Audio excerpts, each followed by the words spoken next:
All right. Hey, everybody. Good morning. My name is Pastor Terrell. Let me make sure you are at the place you intend to be. We're going to talk about starting a new church ministry this morning. Now, honestly, I have to be very frank. I'm a little surprised to see a little bit of a crowd because I really feel like the title of this workshop was a little vague. So I would really like to begin this morning by trying to understand what your expectations of the next hour might be.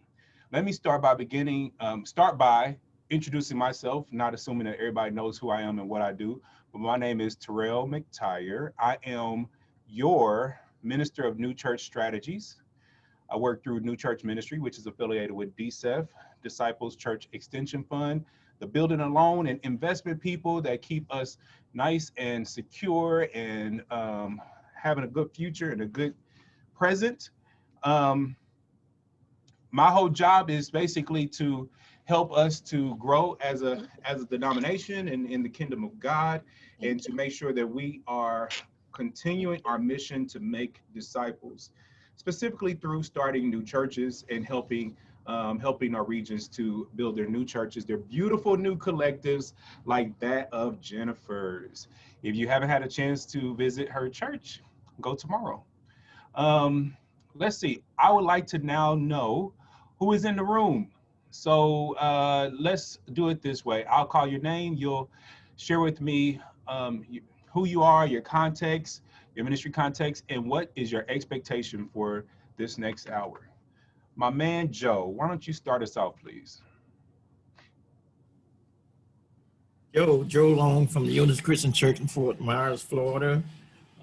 Just here to trying to get some ideas, suggestion how we can be more visible in the community. I know this is a new church start, but with the COVID came in and we need to be more visible throughout the community. So with social media, I know that's gonna be a big thing now.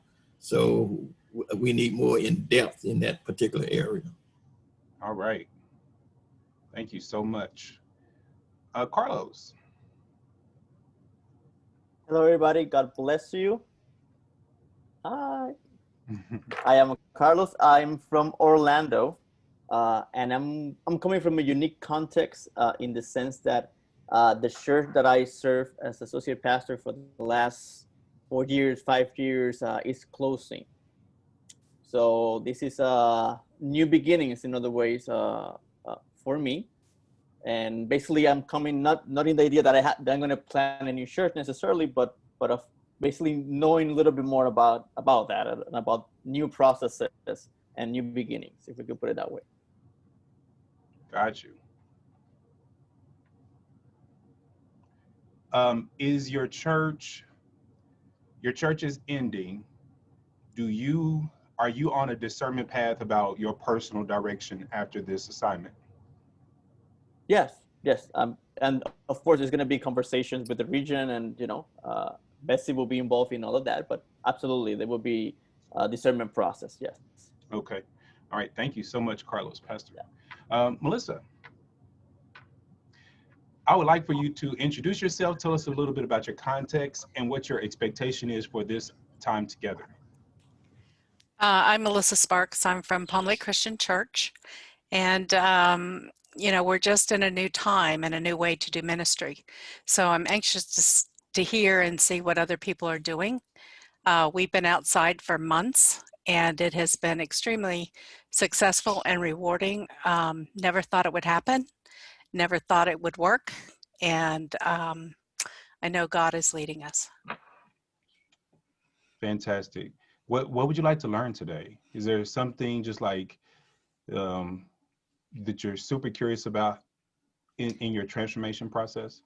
Just to see where other people are during this time, and what they're experiencing, what their direction is. Mm-hmm. Because it is a different time and place. Right. And I'm not tech savvy, but we're all learning. Thank you, Jen.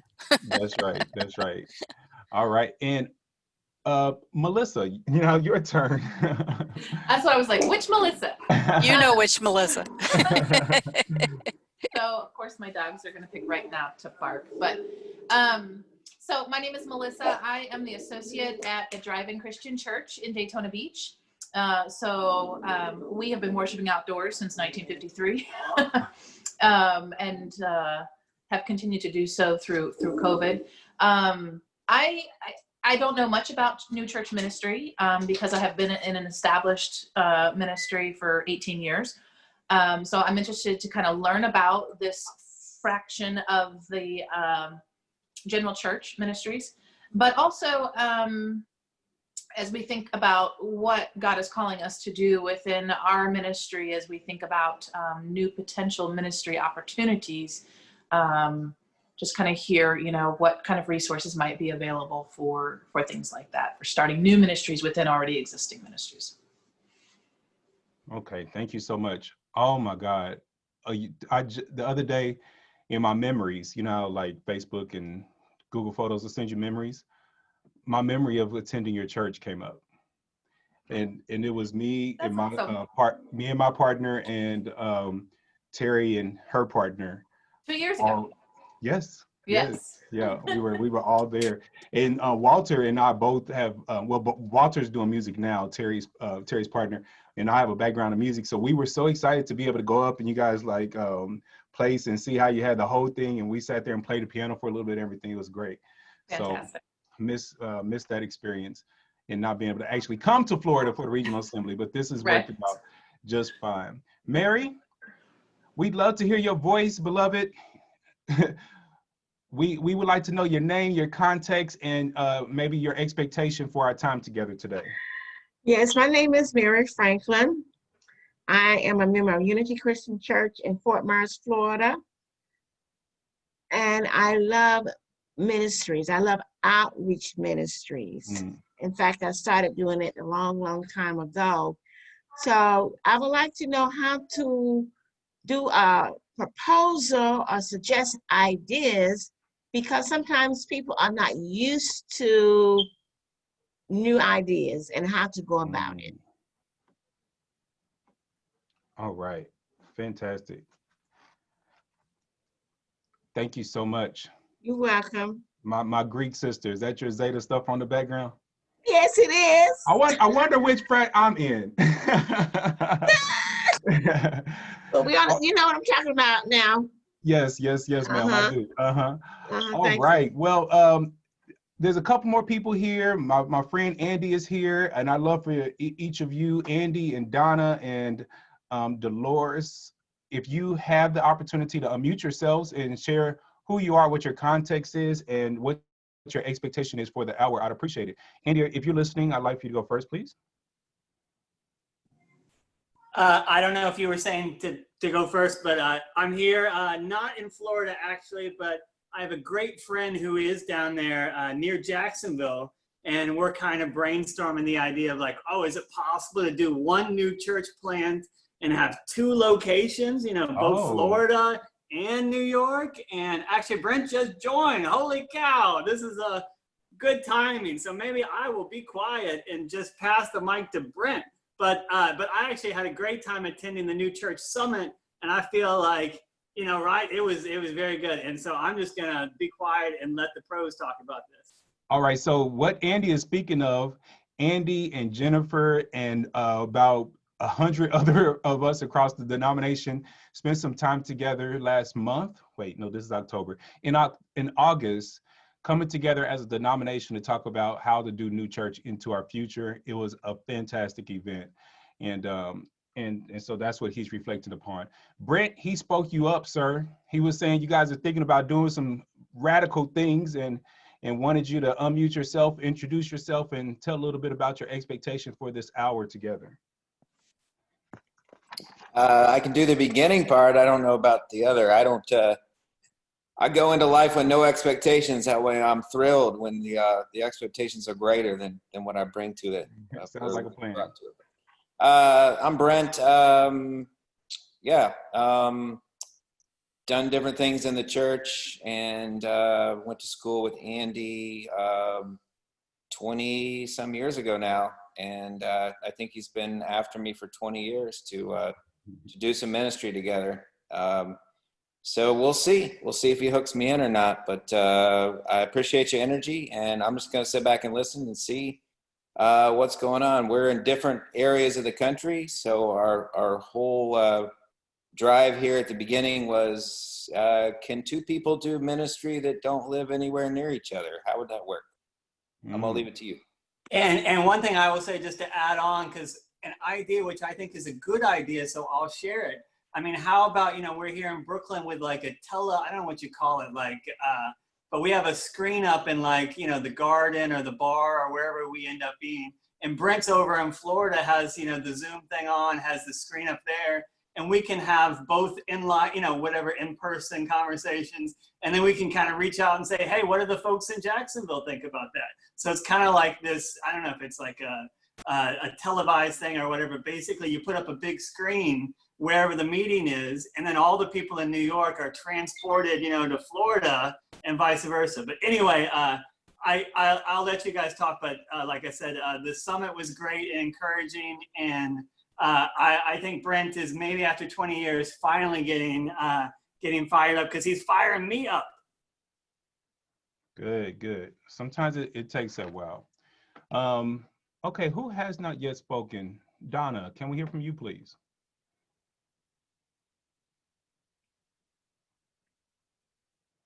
And Brenda, I think you're trying to still get in with your audio, but if either of you are able to join us and kind of say some things about what you are working on, we'd love to hear it.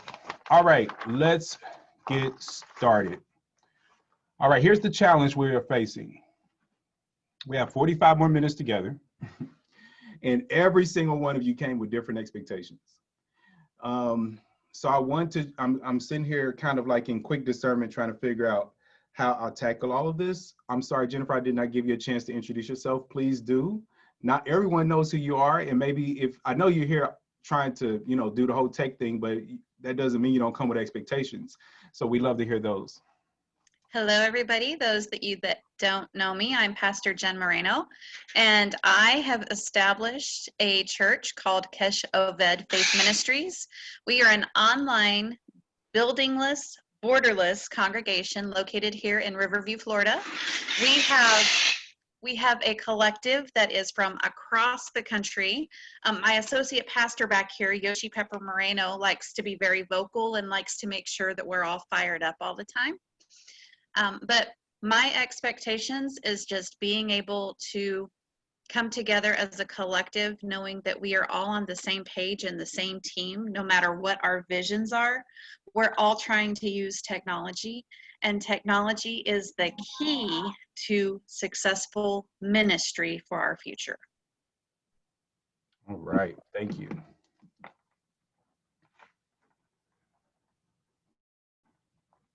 All right, I figured it out. I know how I'm going to do this. Okay, this is what we're going to do. I'm going to give each and every one of you a 10-minute coaching session based off of based off your personal expectation. Give everyone else in the room a fishbowl experience to be able to watch in on that coaching session. All right, I think that's a good way to tackle this. And you'll learn something by watching, watching the other person go through kind of what they're going through. And as we're going through each one of your sessions, then if you have any wisdom or questions to add to the conversation, just please jump in and do so. Okay, let's start with you, Joe, since you led us out. Go ahead and unmute yourself. If I remember correctly, you were saying that you are attempting to get more visibility in the community and by use of social media. Yes. Okay. Let me explain a little clearer. We're in the transition between pastors. At this time, we don't have a pastor, so we've been without a pastor for over a year. And with the COVID-19 came about, and we didn't have a social media presence in the community. Social media presence nowhere. And so we had to try to establish that, to try to keep contact with the members and also a wider community. So we have instituted several different things to try to reach out to our members and also to a wider community. So we established with Facebook, streaming live on Facebook. We also do a noonday prayer every day. We got people that join us from Arkansas, Alabama, Georgia, every noonday. So these things has came up as we try to discern what can we do. And we also establish Zoom. We have Zoom meetings and things like that and try to reach out to the community. But all this is new to us. And maybe it's a better way to do it. But we taking one step at a time to the best of our ability. Okay, all right, fantastic. What I would encourage you to do is make sure that you get a copy of this so that you can share this with your congregation so that they are in on this conversation. All right, so there's a couple of things here. When we first began the pandemic, everyone had to scamper into transition, okay? We're beyond transition at this point. Transition is over. Transition is, we just need to move the chairs around in the room. Thinking about transformation, which is how we are going to be completely new and completely different as a result of this unwanted external stimuli. Transformation doesn't move the chairs around. They say, what are some other ways that we could sit or some other uses of these things we used to call chairs? So that's what you have to think about in your ministry, how to make transition into this new context. So before, you were missing because of the pandemic, you had an issue with connectivity. And from what I heard you say, you had an issue with connectivity before. It was just connecting with the community and not with each other. So what you worked on first is how to continue connecting with one another. And you did that through social media. I imagine a number of you were already on social media, some maybe not, but your church wasn't visible on social media. So as a result of that, you found a way to connect with each other, but what you're saying is you identify that you also are still not connected with the community. So the thing about it is the longer that you're in church and longer you're in ministry, the more you start kind of like focusing on yourself. We have to be very intentional about continuing to be externally focused. Okay, everything that you do, everywhere you are, you bringing people in and you're sending people out. You're always pointing people in the direction out the door, not necessarily literally kicking them out, but making sure that their awareness and their energies are connected to the actual community. So that is your audience. There are 5 areas of congregational vitality: leadership, community, participants, which are your internal people, finance, and facilities. Okay, so when you think about those areas, you've identified that you do not have a primary leader. That does not mean there's not leaders in the community, such as yourself. Each one of us needs to identify our leadership capacity and our individual mandate to do what we are supposed to do within the kingdom of God. Just because there's not a single pastor does not mean that a congregation cannot flourish if everyone is empowered and emboldened to do ministry. So that's one thing, is helping you guys understand the show doesn't stop just because we don't have a pastor. We still each have something that we need to be able to do. And so really helping them to grab a hold of that commission. And now that you guys have figured out how to love on each other, how to get you guys, information together, now it's a matter of becoming more externally focused. This notion of being externally focused must start from a couple of different areas. The first place we always want to look at is our vision. If I ask any of you what your vision statement is, you should be able to, as long as you've been going to your church, you should be able to tell me your vision statement. As long as you've been going to your church, you should be able to tell me what your church's top 3 values are. And maybe you don't know those. And that is part of the issue, that you're not all focused on one, far off, God-given, God-inspired way of becoming. Our vision is what we are attaining to become. Our mission is how we will become what we're going to do in order to manifest that vision. Visions are very far off. We might not even ever receive. Hey, Kevin. We might not ever see our visions in our lifetime, but they are driving us forward. Kevin, it's so good to see you, my friend. And so we want to think about that and think about also this vision. So this is the thing I would like for you to do. I want you to pull everybody together, work on your vision, your mission, and your values. Figure out what those things are in your congregation. Then I want you to figure out how you're going to fulfill your mission, your values, your vision in a more missional way, okay? The way that we've been doing church for many decades was called attractional. You put up an edifice, they come to the church, you do whatever you're gonna do. It's like all about attracting people. Come, welcome, y'all come over here, and then we're gonna keep you here forever, all right? That day is over. We're not doing that anymore. It never probably should have been here because it's not exactly biblical. And it bred expectation, it bred consumerism.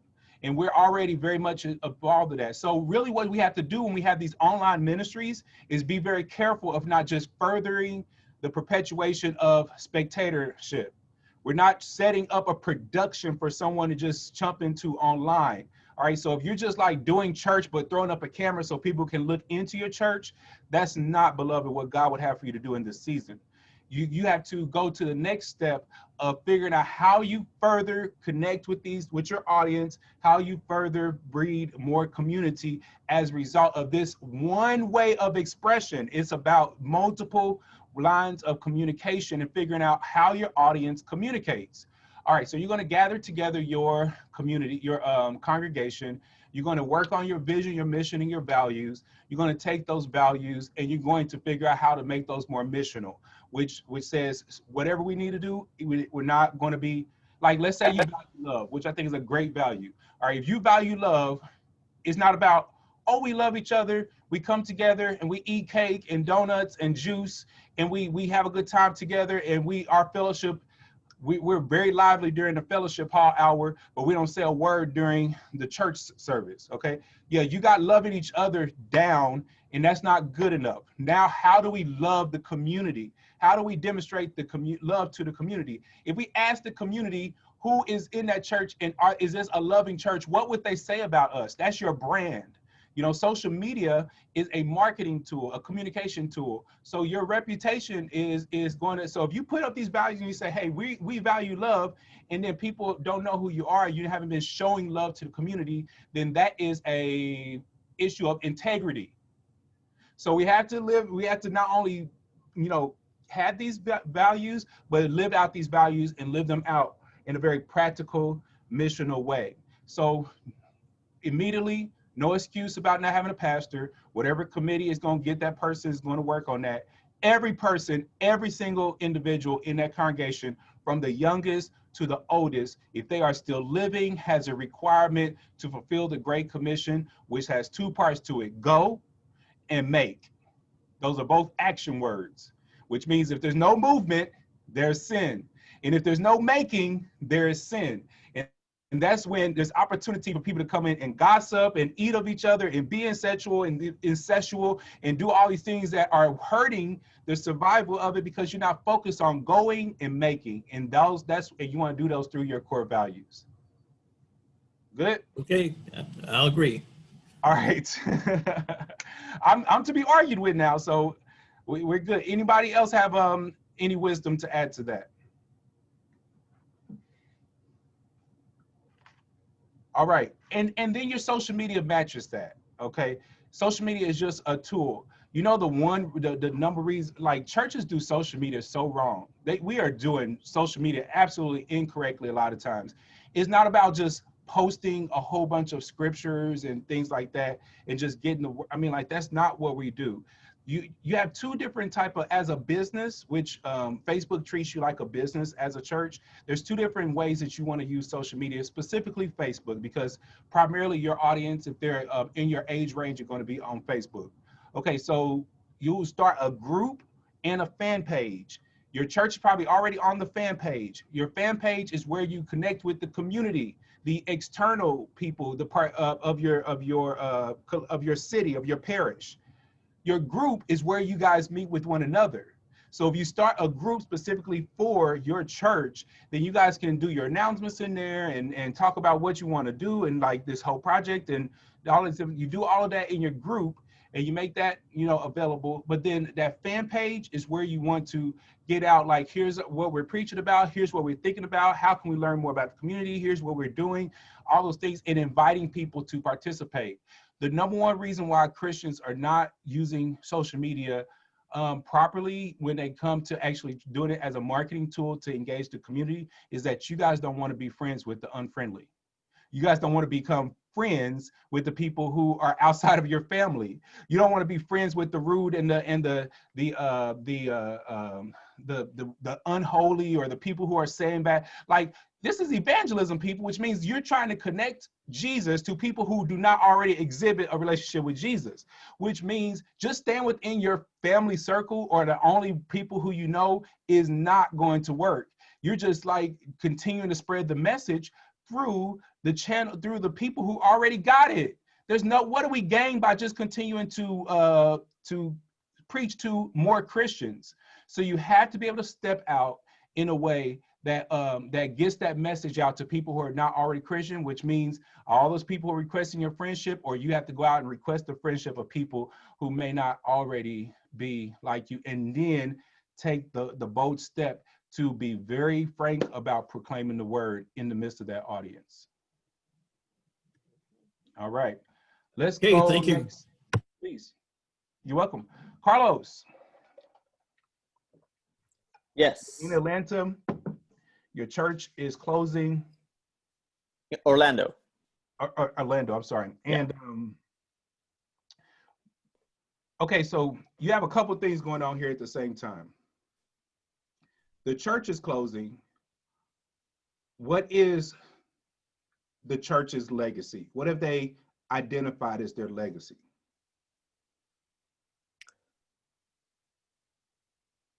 Well, I think the legacy of the church mostly is first of all that it was a church without a building, so it was a mobile church, okay, and it worked like that for his whole life, right? So even though the church is closing, it was able for more than 10 years do ministry outside what we call, you know, the structure or church building, if we could put it that way. And also, I think the other legacy of the church is it was able to develop a multicultural ministry. Okay? Even though it didn't start like that, okay, it was able to move out and do that. Okay? And I'm sure there's more. So I'm going to ask the question a different way, because the answer you gave me doesn't answer what I really wanted to say. Okay. What I've heard you say is, what is the church's reputation? Okay. So their reputation will be that they were multicultural and that they had this extra presence beyond just what they did together. Okay, so that's what they're, and you're right, that could easily be defined as legacy. Mm-hmm. But what I'm really asking is, how would this church live past their death? Okay, so when we think about people like RBG, or let's think someone who's recently, okay. The legacy there of the work that is happening, that is still happening as a result of her work, you know, the things that the movements, the way people are rallying around it. Like, for instance, I remember when Michael Jackson died, and my son, who was very small at that time, like 2 or 3, it was like years before we told him Michael was dead, because he just knew this guy was still alive, and he still inspired to like meet Michael Jackson, and he was still like, the movement and the work of Michael Jackson has continued. We still listening to his records, we still listening to his songs, we're still, you know, yes, there were some bad things in his reputation, but the impact that he had on the world still exists. So what is the impact that you all have on the world even past your death is one of the questions that I would be having with your congregation at this stage of their life. because it's not too late for that impact to be left. And it can be left in a lot of different ways. It's not just financial, but it could be financial. So what will we do with the excess of our funds? Yes. Will we contribute to new church ministry so that there's a new church that is raised as a result of, will we contribute to the different other expressions that we did? How can we make sure that the region stays healthy? Will we give some to DMF? All those different things are questions from a financial perspective, but then there's other ways that you guys, according to what you just said, I mean, like this whole notion of being multicultural, very few churches are doing that well. So what kind of wisdom can you give to other congregations about how to actually do a thriving, functioning, multicultural ministry? Now, granted, you're in Orlando, which lends itself to a lot of multiculturalism. Correct. Some places are more monochromatic and it's not as feasible to do. But the wisdom that you're able to pass down as a result of doing that for so long, so well, is vital to a lot of people. Well, yes. Well, then the answer is yes. The church, in terms of, well, from the more financial perspective, the church is working with the Christian Church Foundation to leave a legacy fund, okay, that will be helping new church ministries, okay. So that's definitely is happening and is already underway. I think from a multicultural point of view, it's interesting because the church didn't start it that way, but I think that the ability to be able, in this case, not only to welcome, but also able to talk about topics that I think other churches in the community were not talking about, right? Racism and other, white supremacy, other issues that I think many people that came to our church didn't find in other places, unfortunately, right? That's not a good thing, and basically we're able to, this is a place that they feel identified, right, and welcome, even as minorities to the congregation, and I think that even it was not, I wouldn't say it was purposely designed. So it was not like the church said, okay, from now on we want to be a multicultural ministry. The church started as a second and third generation Hispanic church from the very beginning. But basically through the years, it just moved to that area and was able to grow in that area. Great. Awesome. Well, I mean, I think there's a lot of great potential there. I'm happy to hear that you guys are thinking about the revitalization of your legacy through a new church. I'll probably contact you a little bit later to see what ways we can continue to support that. But that sounds fantastic to be able to do. We could never have enough churches. When I started my third church, I really had a conversation with God and said, why in the world would I start another church? And I was like, there's so many churches that are either ineffective or not full. So why start another one? I could just continue to work on these other churches. And it was so clear to me, God said, we need as many churches on corners as we have liquor stores.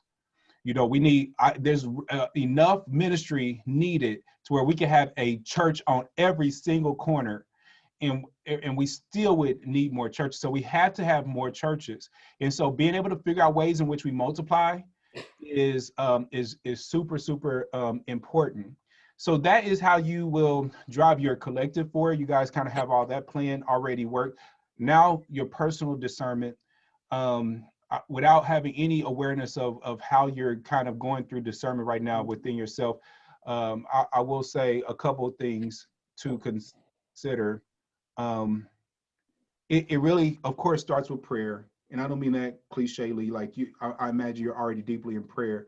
The other thing is self-awareness. Self-awareness about your why. It's almost like, why am I here? Not what am I to do, but why am I here? And not just why am I here as far as like in Orlando, but why am I here as far as dispensation? Like, what is going on in this exact time, like pandemic wise, this stage of my life, this stage of my relationships, what's going on here, God? You know, so when you figure out your why, then you are able to start moving into your how, and then your what will manifest. Okay, so when we start with that why, we have a couple ways to think about that. What are your spiritual gifts? What are your skills? What are the ways in which you can operate in the world that makes God smile? What are some of your skills that actually lend to the monetization of your ministry? All those different things. But in the Bible, we look at this area of your APEST. Okay, so if you ever heard of APEST, it's like, are you these 5 areas in Ephesians of ministry expression? APEST: apostle, pastor, evangelist, teacher. Gosh, what would the S stand for? Hold on, I'm gonna look it up real quick.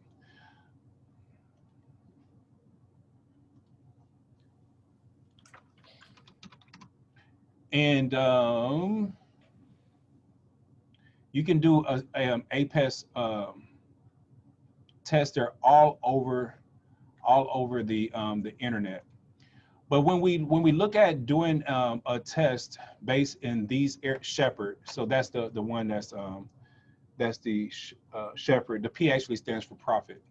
So you ask yourself, which one of these is the way in which I actually have historically functioned as a minister? Do I see myself as an apostle? Do I see myself as a prophet? Do I see myself as an evangelist, as a shepherd or pastor, or more as a teacher? And that will, and then so you just don't automatically lock yourself in, oh, I'm a pastor, I'm a shepherd, and this is the way I am. Even as a pastor, there are more apostolistic pastors, evangelical pastors, or they operate in different ways as a pastor. So the pastoring becomes the what, but the way in which you do it is what you really need to work on and identify. So out of those 5 areas, what would you say your strongest ministry gifting is? I would say that probably pastoring and teaching will be the strongest, right? I think we all have to do a little bit of it, but I think my strongest it will be definitely shepherd, teaching. Okay, fantastic. So here's what you do. You have to start from the basics. You not having an actual church that you are pastoring per se doesn't absolve you from the mandate to do this work, which means you have to now discern your new sheep, your new herd, and you start that from your gifting of teaching. So you find a platform on which to teach, and you just get that word out, and you just begin to teach. And everyone who either has an ear will hear what the Spirit is saying in this day and time. So you need to just get that word out as much as possible. And then once you start doing that, you do those evangelistic practices, and then what happened is more people listen. They'll start coming together as a collective based off the commonality of your word. And as they draw together, they will then demand congregation, which says, hey, we're doing this, because you'll start growing more and more and more disciples that way. And then they'll demand congregation. And as a result of that, a church will manifest. We've been doing church the other way around. We say, hey, we're going to start a church. We're going to get up and just start preaching, and people are going to come and want to do it. And I'm showing you, I'm trying to help you reverse engineer the start of a church. You start with the evangelism and the disciple making. And then as that grows, then you might get the aggregation that requires congregation. But if not, your job to individually make disciples is still very much present. And then as you go, you'll be able to discern what is really pulling on you and pulling you in a specific direction. No, thank you. You're welcome. You're welcome. Any additional wisdom to that? Now, this situation with the Melissas is an interesting one, because Sparks is saying that they're trying to they now are doing what France has been doing for years, and it's so great. So I don't know if I could give you more wisdom than they could, by going over there and figuring out how they're doing things.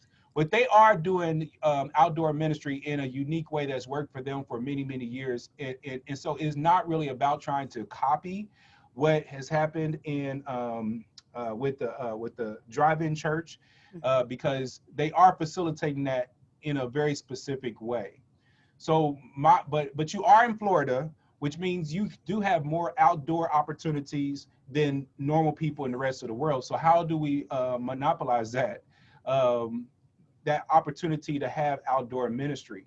Even if you had the chance to all of a sudden go back into your building, what does this mean now that we have two different expressions of church? This is a thing that all of us have to grapple with. If you have so for instance, my children are doing learning virtually. They have they have some students who are doing it by hybrid, which means that there are some students that are going to the school and there are some who are doing it virtually. So now they have two principals, the in-person principal and the virtual principal. And that's what we have to start thinking about. This way that we're doing church online is not going to go away. That doesn't mean that you as the pastor or the leader have to master how to do church virtually. You just need someone who already has that mastery and already understands to do that and link up and partner with them. So I doubt when Jesus sent the disciples out in 2 by 2s that he just paired them together because they were able to do the exact same things. Their pairing was probably due to complementary. Their pairing was probably due to their contrast, the way that they were different for the more thorough efficacy of that mission. Now that's what you all need to do. Find your pairing that is going to complement what you haven't been able to do what you don't know, or what your absences in skill or understanding are, so that you can have a more thorough, efficacious walk into ministry.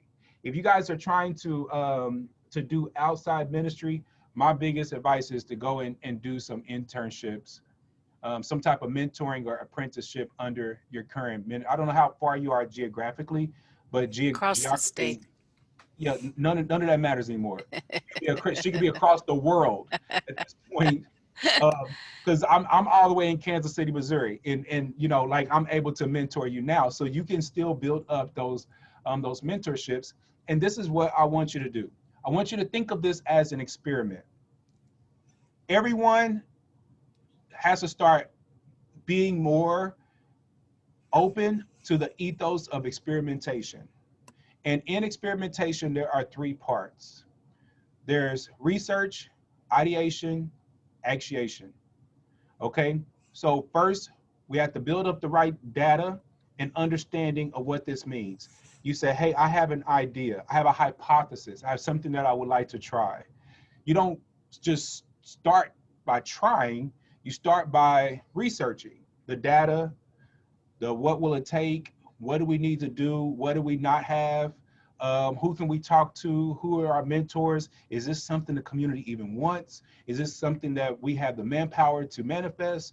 All those things, data, research, and let that research teach you something. So if you're trying something, it is just for the piloting purposes, it's just for your ability to gain research on it. You do it one time, see how things go, maybe 2 or 3 times, so that you have the right sampling of that experiment, and then you are able to implement. So I would do a trial of these things, and maybe the pandemic was your trial, and you try to discern if you wanted to turn this into something more permanent. So you move from the research phase into ideation. And in ideation, you are really actually now piloting those ideas, putting them into play, and you're failing quickly. You're like, oh, that didn't work. We learned from that. Every single Sunday, you guys are coming together as a team to say, to have an introspective. And introspective has 4 parts. What do we like? What do we lack? What do we learn? And what do we long for? What do we lack, learn? What do we like, lack, learn, and long for? Okay. Every time I do something, every event I have an introspective right after it. And you gather that information and you figure out how to let that go forward. And that is also a part of your research. So during this whole ideation stage where you're thinking about those ideas, that will be generated during your retrospective time. And then you go into actual implementation or actuation. And that's when you are really trying to put those things in and you're seeing what's going to come of it. And you set a time. The reason things sometimes fail is that we think that everything's supposed to last forever. No, set a season. It's a season. Yeah. Yes, your effectiveness is not is sometimes people don't find what they're doing as effective because it was only meant to be done for a period of time and they kept doing it. Like, It was no, comfortable. they fall into that stagnation and it's like, no, that was supposed to be for a set period of time and you kept doing it. So you're off the mark. We call that in church sin. And so when you get into that simple place, you have to stop and say, no, we're off the mark. Let's figure out how to do this again. So have fun, have experiments, get out there and try something for a period of time. And then when it says, you know what, we're going to stop this at the end of November, then stop it at the end of November and really stop it. And let that, and don't say, oh, this is working so well, why would we stop it? Like, no, we have to stop because this is the way we determine our success. Okay, for instance, right now, we're going to talk about in a moment multi-site church, which is what I've heard Andy and Brent talk about. Okay, but that multi-site is not new. There's so many good models out there how to do multi-site. But you know what the trending style of church is today? It's called micro church. Micro churches are intentionally small, intentionally agile, intentionally flexible and adaptable. Like the intentionality is for them to be able to move and do some things really quickly, which means they're not going to be more than 35 people. 35 people, we're it. And the mark is no longer that we got to get to 200. Like if you intend, like this is 35 and this is how we can be the very best we can be for our community. And once we start getting into 40 and 50, that means we need to split off. Who's the next leader who can raise that that other congregation that is there? So we all of a sudden at 50 people, we intended to be 30 people. Now we're at 50. What we're going to do is we're going to do this as an experiment. The experiment, the hypothesis, is it time for us to start a second church? Is it time for us to multiply? Okay, so we're at 50. We meant to be at 30. How do we figure this out? We take a sampling of our whole the whole congregation. We put them on a map, figure out where they live. We put them on that map and we figure out what their affinities are, what their commonalities are, what their psychographics are, which is not just the demographics, which is their age and their income and their this, that, and the other, but what do they like? What do they do on the weekend? What makes them tick? What are the idiosyncrasies? All these different things. What is their buying behavior? All of those different things. Where do they like to shop? You're putting all of that on the map and you're trying to figure out now where is the best place according to the demographic.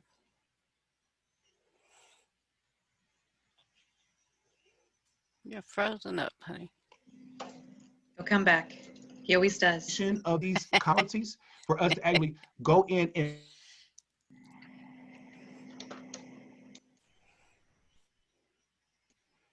Must be storming up there. Could be.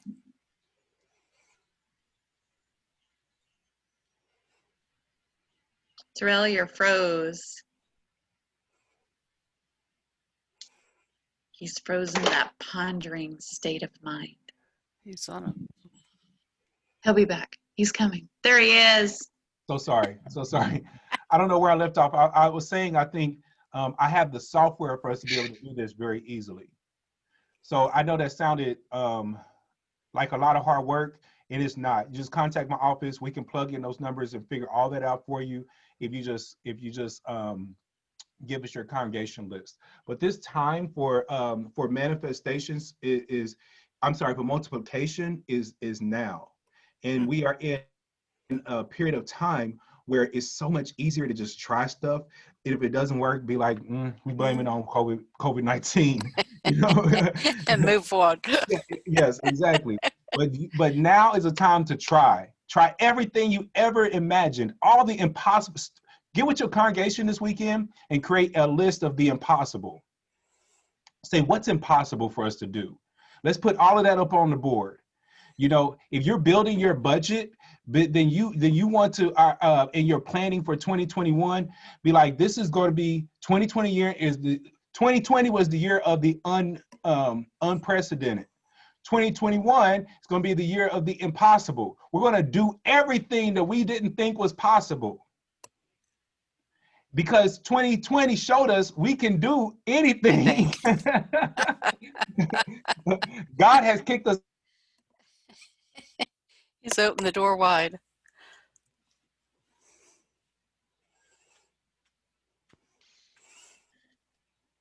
Out of our buildings. God has. Oh my God, I'm so sorry, everyone, about my internet. Okay. It's okay, you got 10 minutes. You can do it. Oh, thank you. Okay, so you can definitely do it. I just think you have to really try to kind of change your focus, and it's going to require a different infusion of faith. We good? Good, thank you. That was excellent. You're very welcome. You're welcome. I need to have separate conversations with you, Melissa, about this whole notion of multiplying.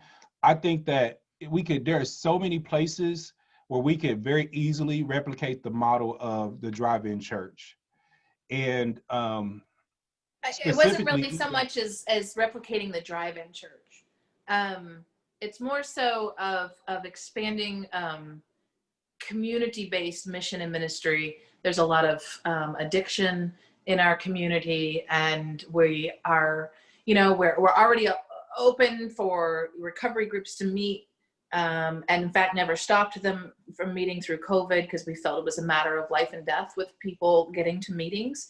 But we want to we're looking at the potential 5-10 years down the road, as we see churches in the area that are in these large buildings with much smaller congregations now, thinking about how we connect with those congregations, those building spaces, and kind of repurposing them to offer more community-based mission and outreach. Not necessarily not replicating the drive-in so this is way of doing things. I need you and Mary to buy the same book and read it, Disruption. Okay. By Mark DeMoss. All right. This book is helping us to think about what churches of today really need in order to flourish. Mark DeMoss is the name of the author. Disruption. He uses a principle. Thank you. He uses a principle in the book where he uses this analogy of a three-legged stool. He says that churches of the day need to focus in three areas. That's one, being focused on the community.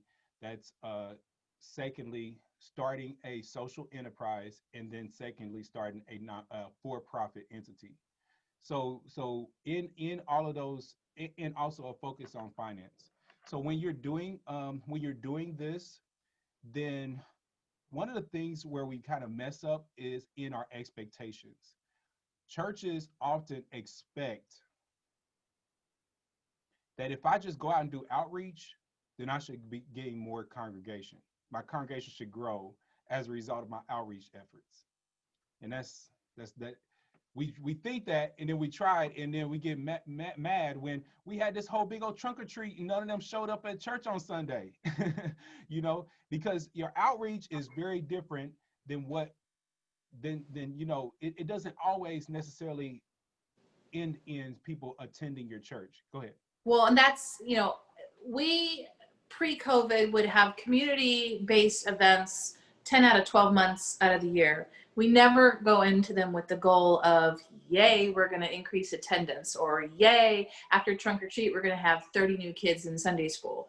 It's really just, we look at it as this is an opportunity for us to welcome people to our property and share the love of Jesus with them when they're there. And when you mentioned way back in the beginning of this about growing your social media presence and using that more effectively, we have people that follow our page simply because they attended a movie night or a trunk or treat or whatever, that now they're getting the rest of what we have to offer besides an event. And not necessarily, and we don't go into it with, you know, by doing this event, we're gonna grow our attendance on Sunday morning. That we don't look at it that way. That's not our reason for doing it. Yeah. If I could have a prophetic moment for a moment, I really hear the Spirit saying that you guys could, a focus that you could have going forward is a focus on young people. Like really taking a entire season of like everything you do, every outreach you have has to be focused on young people. And when I say young, I mean 25 and younger.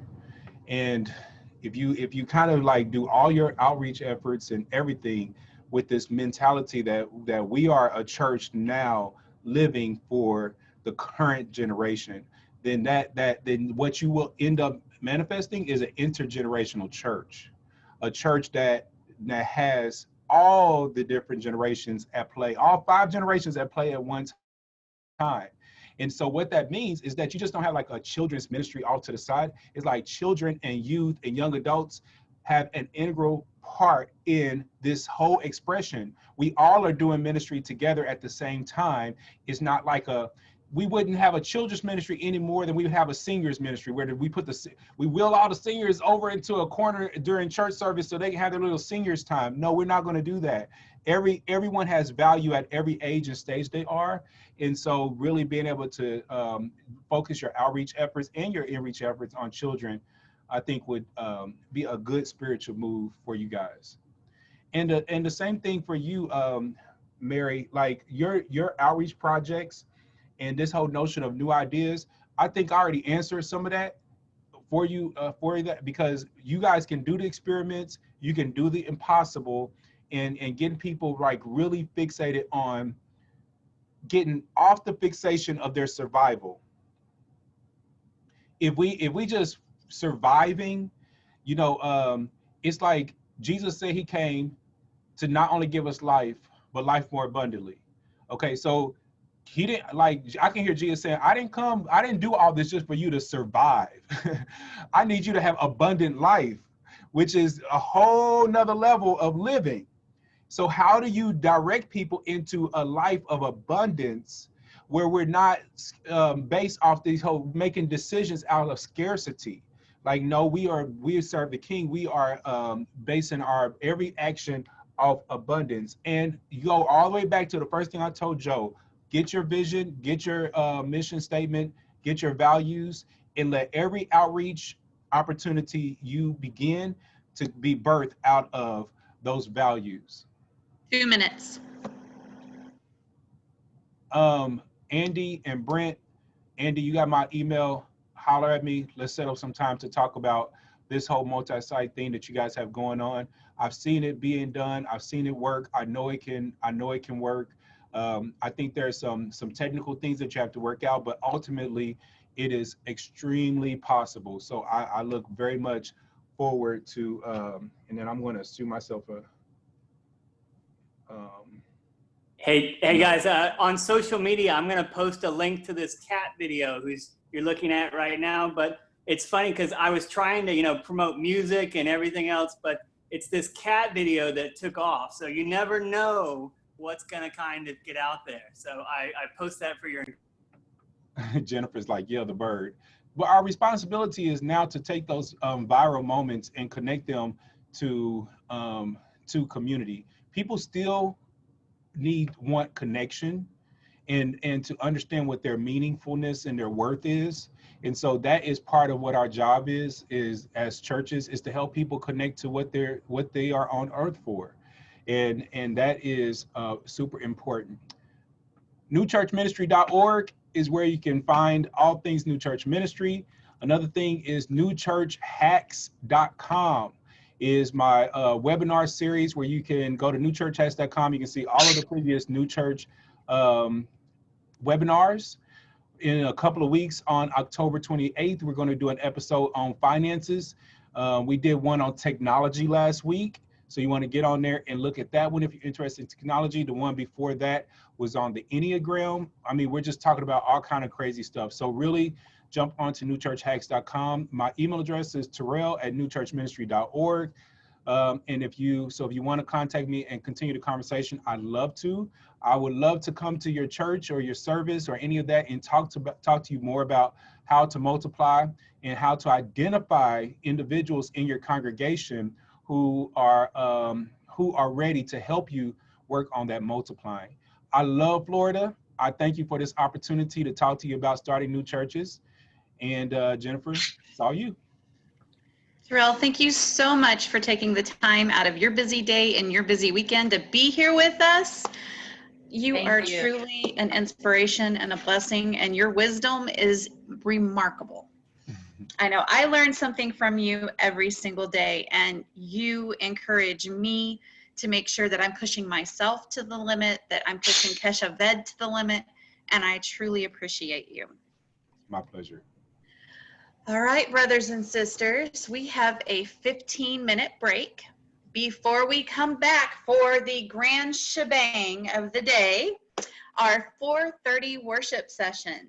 So take this time, get up, get about 250 steps in before you have to sit back down, get comfortable, hydrate, get your communion ready, and let's worship God together.